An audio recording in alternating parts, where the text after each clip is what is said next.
بسم الله الرحمن الرحيم والحمد لله رب العالمين اللهم صل وسلم وبارك على نبينا وحبيبنا محمد وعلى آله وصحبه أجمعين وبعد. Today inshallah we will talk about Surah Abasa. It's the third surah within the first group of surahs in the cluster of Juz' Amma. Juz' Amma summarizes everything in the Quran.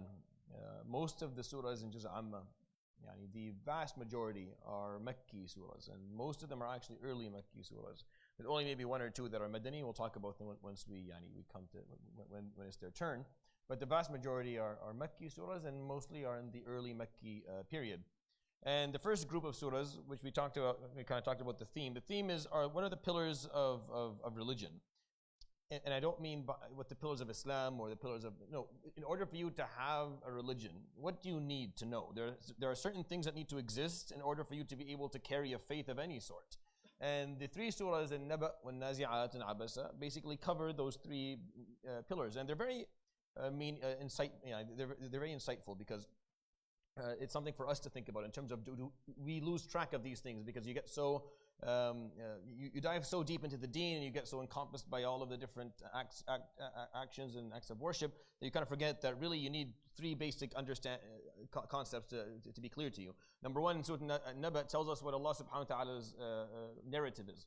You need to know what the one who created wants exactly, what the story is, what their opinion is, and what Allah subhanahu wa ta'ala hopes for us to do. Kind of that basic breakdown. So the Nazi'at gives us the tool and the obstacle all in one. It gives us what we're supposed to do and what was going to cause us not to be able to do our job, which is a nafs. And so the Nazi'at went into, talked about that to some degree of depth yesterday. And then the third pillar is what is the code of conduct? I mean, how are we supposed to behave? And that's what Surah Abasa talks about. Surah Abasa gives us the code of conduct of a Muslim, al-akhlaq, how we're supposed to behave in an extremely interesting manner. Probably one of the most interesting surahs in the Quran, and I know I say things like this a lot, but I truly mean it. One of the most interesting surahs in the Quran is Surah Abasa by far. And it's a Makki surah, obviously, one of the early Makki surahs. And subhanahu wa ta'ala, it's one of two surahs in the Quran that's name is a verb. All the other surahs in the Quran, the names are nouns, except Fussilat and Abasa. Even Fussilat has some ways of being understood that's different, but Abasa is the very clear one. It's a name of a surah that's a verb. And it's referring to something the Prophet ﷺ did. Abasa means to frown. Abasa wa tawalla. He frowned and turned away. The story is known to you. You know this story. The Prophet ﷺ is standing, speaking to some of the leaders of Quraysh. He's investing his time. He's trying to get some of the influential people of Quraysh to listen to him, sallallahu alaihi wasallam. He's trying to make progress with that. He's performing da'wah with those who don't really want the deen, but he's going out of his way to try and convince them. And then a man by the name of Abdullah ibn Maktum, radiallahu anhu, one of the Sahaba, comes from afar. Now this man is blind. He does not see.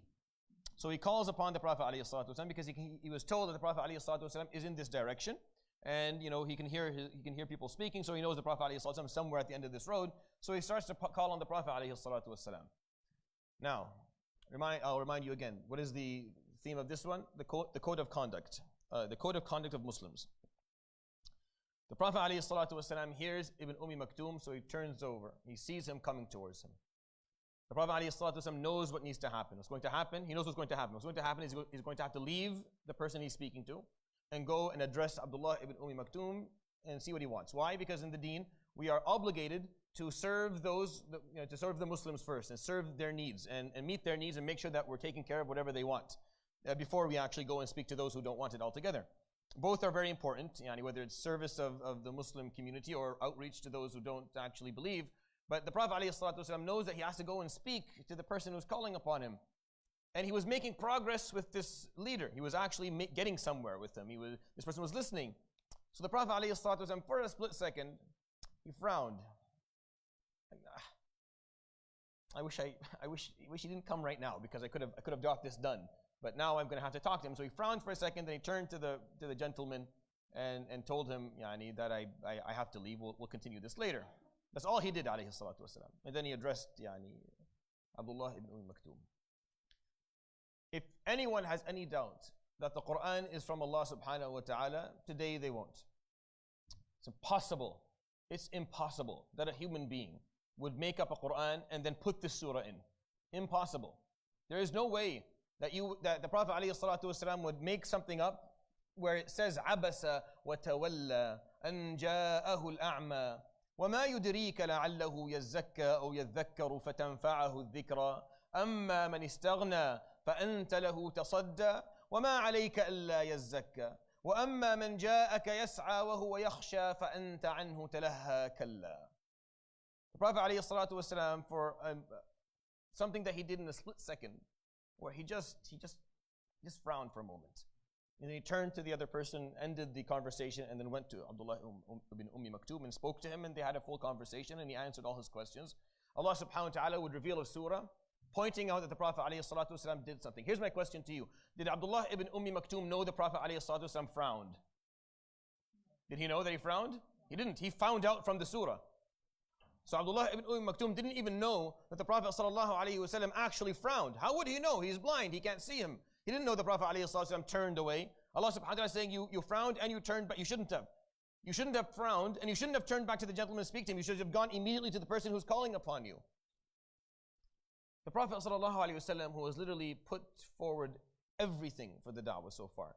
He has given up everything that he has. He has lost loved ones. He has lost status. He has lost homes. He is struggling alayhi salatu wasalam, on every front. And then Allah subhanahu wa ta'ala comes and points out something that he did that the person that was done to didn't even know about. Now, let me take you another step forward. There's a difference when I ask you to do a job and then you don't do it fully, or I ask you to do a job but you decide you want to do a more difficult job, meaning you actually want to go out of your way and do something more difficult. The Prophet ﷺ, when he frowned for that second and turned to the other, he wanted to do the job that was more difficult, which is speaking to the person who didn't want to listen at all. That's more, it's way easier to speak to an audience that wants to listen to me. It's much more difficult for me to speak to an audience that is not interested in what I have to say, or think that what I'm saying is wrong. It's very, very hard. It's very nerve-wracking and it's very uncomfortable to address an audience that is not interested in anything that you have to say. The Prophet ﷺ was choosing to do the more difficult job, to speak to the leader, one of the leaders of Quraysh, instead of Abdullah ibn Maktoum, who actually wanted to listen to him, sallallahu alaihi wasallam. So he was just choosing to do the more noble thing, meaning in his heart he just wanted to do the task that was more noble and more difficult. The Quran would come and say, nope, you were wrong. You frowned and you turned away, and you shouldn't have done that. And ja'ahu al-a'ma, when the blind man came to you, you shouldn't have done that. وَمَا يُدْرِيكَ لَعَلَّهُ يَزَّكَّى. What do you know? Maybe this blind person will have more of an impact of what you say to them, meaning they'll purify better. Or they'll learn more. فَتَنْفَعَهُ, they'll be benefited by what you have to say more than the person that you're going after. أَمَّا مَنْ اسْتَغْنَى, and the person who doesn't want you at all, فَأَنْتَ لَهُ تَصَدَّى, you're confronting them, trying to do it. وَأَمَّا مَنْ جَاءَكَ يَسْعَى, and the person who's coming asking for you, وَهُوَ يَخْشَى, and they have reverence of Allah in their heart, فَأَنْتَ عَنْهُ تَلَهَّى, you're actually being distracted for a moment. No, kalla, that's not okay. This story is one of those stories that I can't wrap my head around. I cannot, for the life of me, for years, I just can't do it. It's just beyond me to understand how the Prophet ﷺ took these verses and heard them. Don't you think that when Jibreel brought these, I want you to imagine the Prophet ﷺ when Jibreel comes with this surah. All right? Imagine at the end of that day, the Prophet ﷺ has been performing da'wah all day long, and then this incident happens where a person calls upon him, I'll see you later. And then he goes back to that person. And then when Jibreel comes in the evening, Yalla ya Muhammad, we're going to recite A'udhu billahi minash shaitanir rajim, Bismillahir Rahmanir Rahim. All right? Abasa wa tawalla. What? An ja'ahu al-a'ma wa ma yudrika la'allahu yazakka. I can almost feel the Prophet alayhi salatu wasalam. Is this just something can I just read this surah for myself maybe? Maybe just, I learned the lesson, I understood. Okay, that's not, no, this is going to be Quran until Yawm al-Qiyamah. And people 1400 years later will sit and they will talk about this incident. They'll talk about this incident. It's impossible he made this up, sallallahu alayhi wa sallam. It's impossible. No one's ego would allow that. No one. No matter how humble you are, your ego would not allow you to actually word out something like this type of issue. Is this a mistake? Can you even call this a mistake? What do you call this? The person that he frowned at didn't even see him. Wouldn't it be at least obligatory for the person who was dealt with to feel bad in order for the surah to come and correct the behavior. Yani if Ibn Maktoum felt bad for a moment that he was being neglected, then maybe the surah would come and say, yes, you shouldn't have neglected him. But Abdullah ibn Maktoum had no idea. He didn't see the Prophet. How he doesn't see?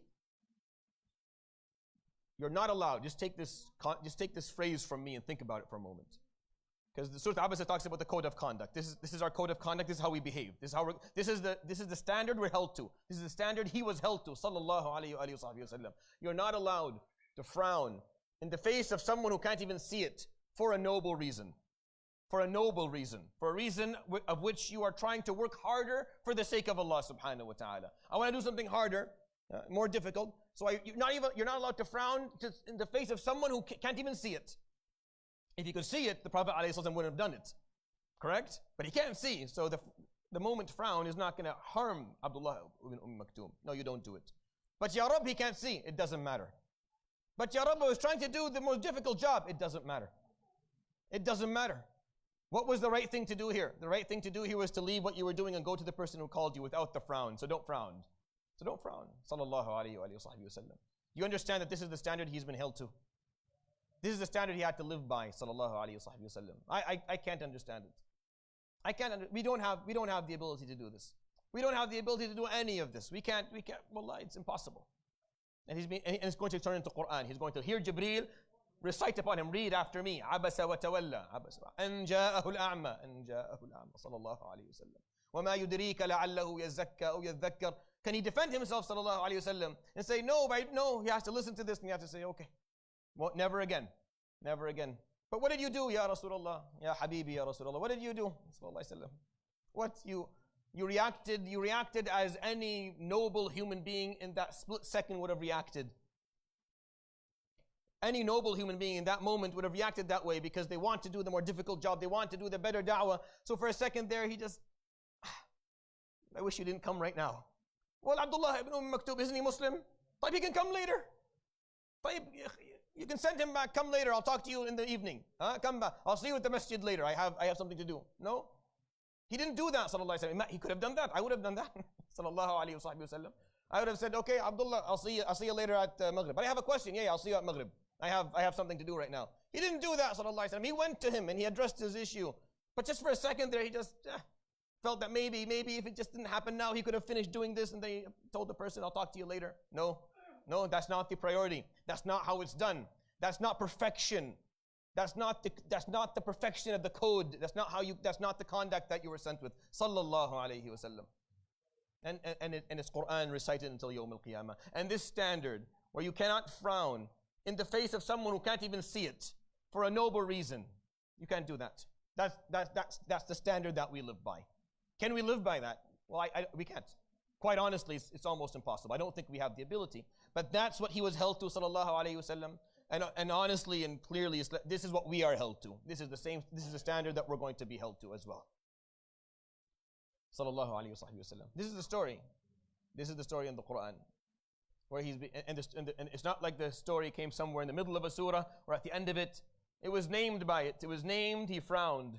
In English, Abasa, if you translate it, the name of the surah is he frowned. Not the frown. No, he frowned. Sallallahu alayhi wa sallam. Sallallahu alayhi wa sallam.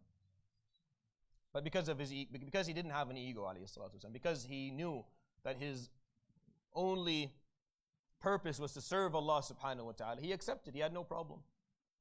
And he learned and he astaghfar and he went to Abdullah ibn Maktoum. He would say, هذا الذي عاتبني فيه ربي. He's the one who Allah subhanahu wa ta'ala pointed out something I didn't do the right way because of.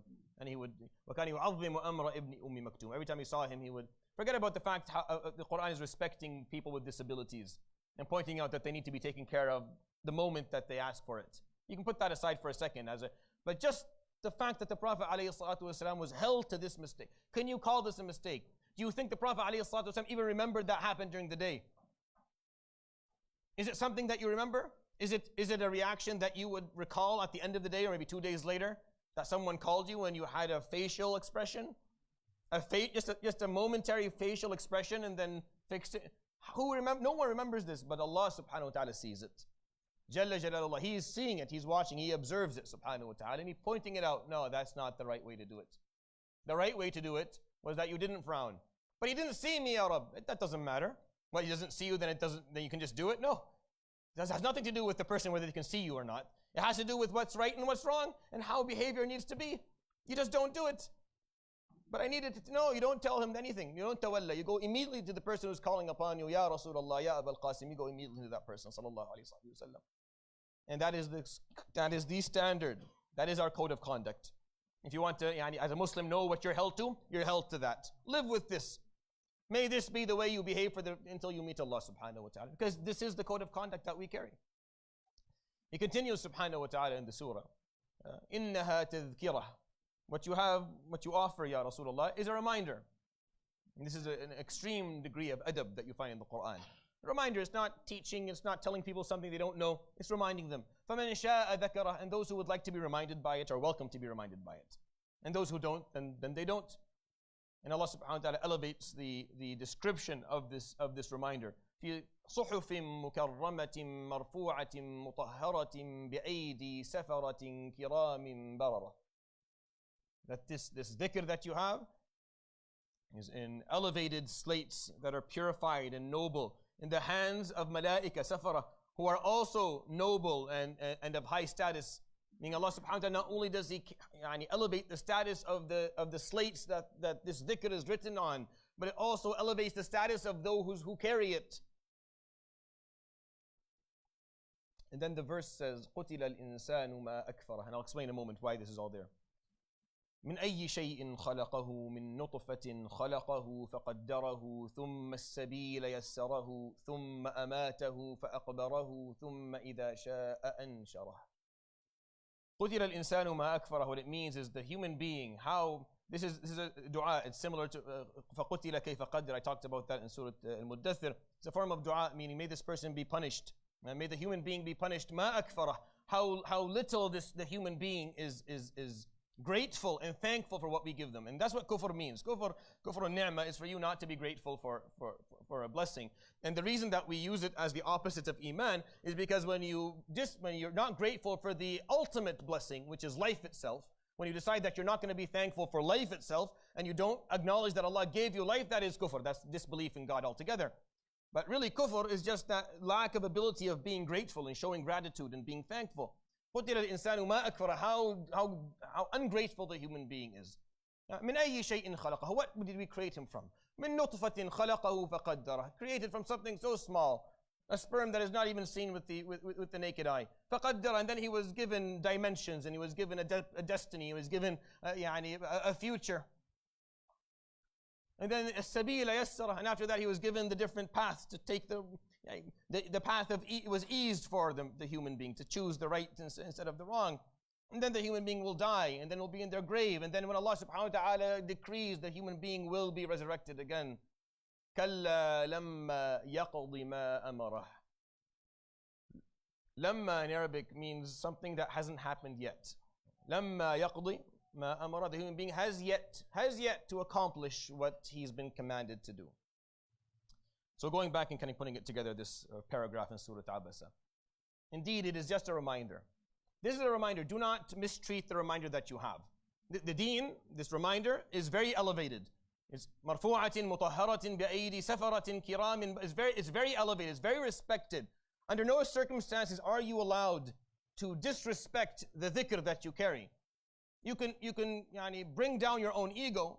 You can go to people and show them humility and humbleness, but you cannot disrespect the dhikr itself.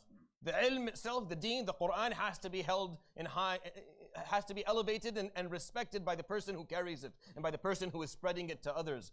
You can humble yourself, that's fine, that's my job. You're not supposed to have an ego if you're teaching the deen. It should be easy for you to come to somebody and offer them, but you should not ever disrespect the dhikr, the deen, the ilm, the knowledge that you carry with you. That being said, at the beginning of the surah, Allah subhanahu wa ta'ala just pointed out that the person who's asking for it, you offer it to them regardless of who they are. Abasa wa tawalla. Just a minute ago, he was pointing out the code of conduct for us. So yes, you need to respect the ilm that you have, but that doesn't mean that suddenly you become someone difficult to speak to. Doesn't mean suddenly that you're someone who is rude and disrespectful to those who ask questions, who require guidance or require aid of any sort. It's funny how quickly our minds will accept that. The nafs is very quick to accept anything that gives it status and gives it strength and said, yes, respect and people should speak. But just a moment ago, just 5 verses before, he was saying, Abasa wa tawalla. You don't frown. You don't frown. But he can't see me. You don't frown. But he didn't know about it. It doesn't matter. He'll know about it now. He will hear it in the Quran. Ibn Maktoum heard about the frown in the Quran. He didn't know about it. How would he know? Who is going to tell him? No one saw the Prophet ﷺ at all. No one saw him. Only Allah in the Quran until Yawm al-Qiyamah. And the human being, ma akfarah. How ungrateful the human being is. As everything has been given to the human being. Created from nothing, offered a path, offered a life, and still yet to accomplish what he was commanded to do. What was he commanded to do? Shukr. The problem was how ungrateful the human being is. What the human being was asked to do, what the human being was required to do was to be grateful. A part of the code of conduct that we carry is gratitude, is genuine and real gratitude. To feel that what Allah subhanahu wa ta'ala has offered us is beyond anything that we can ever pay Him back for. There's nothing that we can do that will ever meet the grace and the magnitude of what Allah subhanahu wa ta'ala has offered us. That has to be the understanding within our minds. And that's about the deen. But then you take every other blessing that is given to you in your life, everything that you have, everything that Allah subhanahu wa ta'ala has put on your plate in your life, do you feel grateful towards it? Do you feel that you are literally swimming in an ocean of Allah subhanahu wa ta'ala's blessings upon you? Or is your eye focused and fixated on that little piece, on that part of the glass that doesn't have what you want in it? That's why قُتِلَ الْإِنسَانُ مَا أَكْفَرَهُ. May the human being be punished how little the human being can show gratitude. Even though everything is set up for the human being. Look, you came from nothing, from nutfa. You were created from something that is basically not even, what is it worth really? Really not a big ordeal how we come to this life, is it? It's a very, when you look at it, it's a very messy way, the way that we're born and the way that we come to this world. There's nothing greater, but Allah subhanahu wa ta'ala is granting you this opportunity and the ability and to cognitively know the difference between what is right and what is wrong. And then on the day of resurrection, you will come back and be held accountable. كَلَّا لَمَّا يَقْضِ مَا أَمَرَهُ. The human being has yet to accomplish what he was commanded to do. And the command was just, can you be grateful? Take the 2 stories in Surah Abasa and put them in front of your eyes. Abasa wa tawalla an ja'ahu al-a'ma. You're not allowed to frown, even if the person you frowned at can't see you, even if they didn't even see it, even if they're never going to know about it, even if it wasn't meant to hurt them, even if you did it for a noble reason, you were doing it because you wanted to perform da'wah that was more difficult, even if you do it that way, no, you don't. That's not okay. You don't do it. And you need to continuously to be grateful to the day you meet Allah subhanahu wa ta'ala for everything that you have. For everything that you're offered, you have to show gratitude and deep inside feel that you are blessed. The story is similar to this. Our ummah, Yawm al-Qiyamah, we're called al-Hammadun. We come Yawm al-Qiyamah, we are the ones that are praising. We always have a reason to praise Allah subhanahu wa ta'ala. We always have a reason, no matter how difficult life is, we always have a reason to say Alhamdulillah. It just comes out naturally. There's always a reason to say Alhamdulillah. You could be in the worst moment of your life, and I ask you how you're doing. You'll say Alhamdulillah. There's always a reason. The known story when Urwa lost in one day a limb and a child. And one day they chopped off his leg and his son died. And he was asked, how are you dealing with this? قال اللهم لك الحمد. He said, oh Allah, all praise to you. I had 4 children, you took 1, you left 3. You left more than what you took. Lak alhamd. I had 4 limbs, you took 1. I have 3 now. 3, you left more than what you took. Lak alhamd. There's always a reason to be grateful. There's always a reason to be grateful. Those are the 2 kind of pillars of conduct in Islam. Someone who holds themselves to a standard of ethics in treating other people where you refuse at any cost, for any reason, to be disrespectful or harmful to another human being. Regardless of what the reason is, regardless of why you're doing it, regardless of how subtle and almost unnoticeable it was, it's just not doable. It's just not the case. We have a surah that tells us something the Prophet ﷺ did. We'll recite to Yawm al-Qiyamah, so we learn this lesson. We could have learned this lesson in many other ways, but we're going to learn this lesson by the Prophet ﷺ having been told that you frowned. Ya Rabb. Frowned just for a moment. just so you understand the depth of his character, sallallahu alayhi wasallam, because I just can't let go of this. I frowned, Ya Rabb, for 10 years now. I have put everything I've got, my life, my time, my money. I've lost everything I love. I've lost my reputation. I've lost my home. I spend every moment of every day calling to your road. I haven't yet make one mistake. I frowned. He didn't even see me. I didn't even do it because I didn't like him. I wanted to do something for your sake that was more important.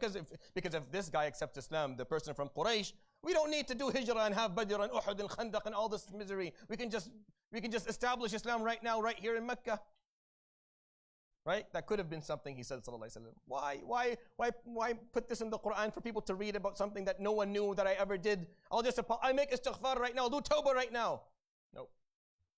Abasa wa tawalla. And he came and he recited it, sallallahu alaihi wasallam, to the Sahaba. And he explained, sallallahu alaihi wasallam, there is no doubt that this Quran is from Allah subhanahu wa ta'ala. It's impossible, wallahi, that someone would do this to their own ego. Impossible. But that's the code of conduct that we carry. You don't do it. No form of harm, regardless of the reason, regardless of the cause, no matter how small it is. No is the answer, no. I don't understand how Muslims go around harming other people after they read Surah Abasa wa tawalla. I just don't understand. I don't understand what you're going to say to Allah subhanahu wa ta'ala yawm al-qiyamah when you come and you've harmed others. And he says, Abasa wa tawalla. Do you not read that? You do not read what I told your Prophet sallallahu alaihi wasallam? You do not see how I documented that one thing that he did until yawm al-qiyamah, and you came here and you've harmed others and you feel like it's somehow okay? Number one. Number two is gratitude. He continues subhanahu wa ta'ala on the concept of gratitude. فَلْيَنْظُرِ الْإِنسَانُ إِلَىٰ طَعَامِهِ أَنَّا صَبَبْنَا الْمَاءَ صَبًّا ثُمَّ شَقَقْنَا الْأَرْضَ شَقًّا فَأَنْبَتْنَا فِيهَا حَبًّا وَعِنَبًا وَقَضْبًا وَزَيْتُونًا وَنَخْلًا وَحَدَائِقَ غُلْبًا وَفَاكِهَةً وَأَبًّا. He talks about subhanahu wa ta'ala, does a human being not look at the food that we offer them? That we pour the water from the sky in abundance, and the earth is literally cleaved for the food that you eat to come up from it. And then in it you'll find grain, and you'll find fruit, and you'll find olives, and you'll find palm trees, and you'll find grass, and you'll find gardens. All this, why all of this? مَتَاعًا لَكُمْ وَلِأَنْعَامِكُمْ. Just for you, just so you can enjoy. This is for you. This was put here so that you have what you need. Just a moment ago in Surah An-Naziyat, he also said, مَتَاعًا لَكُمْ وَلِأَنْعَامِكُمْ. But there he was telling us, I humbled you by saying, أَأَنْتُمْ أَشَدُّ خَلْقًا أَمِ السَّمَاءُ بَنَاهَا. You're humble, but know that I love you and that I care for you. In Surah Abasa, it's a different cause. The same verse, but a completely different purpose. The purpose here is be thankful. Be grateful. Be grateful just for that concept. Regardless of how much you're eating and how much you're offered, just by the concept that Allah subhanahu wa ta'ala made all of this so that you can enjoy it, so that you can have a good life, so that you don't have to go and waste all of your time trying to just make a living. It's all set up for you. I will send the water from the sky, and from the earth everything that you need will come. Eat. وَلِأَنْعَامِكُمْ, and feed all that you love. Human beings and livestock. Feed them all. And be grateful. He concludes the surah subhanahu wa ta'ala. فَإِذَا جَاءَتِ الصَّاخَّةِ, the deafening sound, the deafening shout. When it comes, the day that it comes, yawm al-qiyamah. And he gives us this, and he paints this picture, this horrific picture. يَوْمَ يَفِرُّ الْمَرْءُ مِنْ أَخِيهِ وَأُمِّهِ وَأَبِيهِ وَصَاحِبَتِهِ وَبَنِيهِ. On that day, the human being will run away from his brother and his mother and his father and his wife and his children. They're running away. لِكُلِّ امْرِئٍ مِّنْهُمْ يَوْمَئِذٍ شَأْنٌ يُغْنِيهِ. Every human being on that day has a matter that they are preoccupied by. They have too much to deal with that day. They're just too busy. There's too much that they have to think about. There's too many things that they didn't do, or too many things that they did do that they shouldn't have done. And now they have to think about all of it, so they don't want to waste time speaking to others who may ask them for a favor. So they run. They run. Isn't it interesting? This person who is running, he's running from a brother, a father, a mother, children, a wife. What a very, very blessed human being in his life. This human being had 2 parents, a spouse, children, and siblings. This person was very blessed, extremely blessed. He had a full family. He had everything. He had those who were older. He had a spouse. He was able to actually have children. This is a big deal. If you can achieve that much in your life, then yeah, you're pretty lucky. But Yawm al-Qiyamah, because this person was not grateful, did not use what Allah subhanahu wa ta'ala gave them properly, he'll be running away, not wanting to. You'll see families Yawm al-Qiyamah come holding on to each other, by the way. There will be families like that, holding on to one another, Yawm al-Qiyamah. Within the calamities of what's occurring, people holding on together because they worshipped Allah together and they were a family of gratitude. But those who weren't, those who took everything for granted and weren't thankful for what they were offering, Yawm al-Qiyamah, everyone's running in different direction. وجوه يومئذ مسفرة ضاحكة مستبشرة ووجوه يومئذ عليها غبرة ترهقها قترة أولئك هم الكفرة الفجرة. On that day you'll find faces that are bright, that are laughing, that are happy, that know what's coming is great, and other faces that are gray, that are tired, that look like they're very, very worried. And on that day, أولئك هم الكفرة الفجرة. And he uses the word fajara. Fajara is an ethical problem. Al-kufr is a theological problem, or an issue of gratitude. Al-fujur is an issue of ethics. He talked about the code of conduct and then gratitude. Those are the two things that define us as Muslims. If you're too confused about how you're supposed to be as a Muslim, it's two things. That first code, Abasa wa Tawalla, remember that story, and then gratitude. And the ones who weren't kafara, they weren't grateful, and fajara did not have a good code of conduct. And that's how this surah kind of works together. And I hope you found Surah Abasa to be helpful. Before I go for a salah, just a reminder, inshallah, barakallah fikum,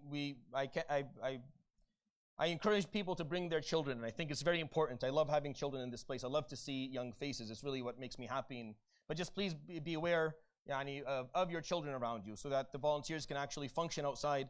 Keep your children close by, keep them under your supervision. If you can't do that and they're too young, I still think the fatwa for mothers who can't come and stay home because they have no one to babysit and they need to take care of they can still follow at least the Taraweeh online. But otherwise, just help the volunteers along with keeping the children under control so that they don't harm themselves and that they don't disrupt people's prayer. جزاكم الله خيرا سبحانك اللهم وبحمدك أشهد أن لا إله إلا أنت أستغفرك وأتوب إليك وصلى الله على سيدنا محمد وعلى آله وصحبه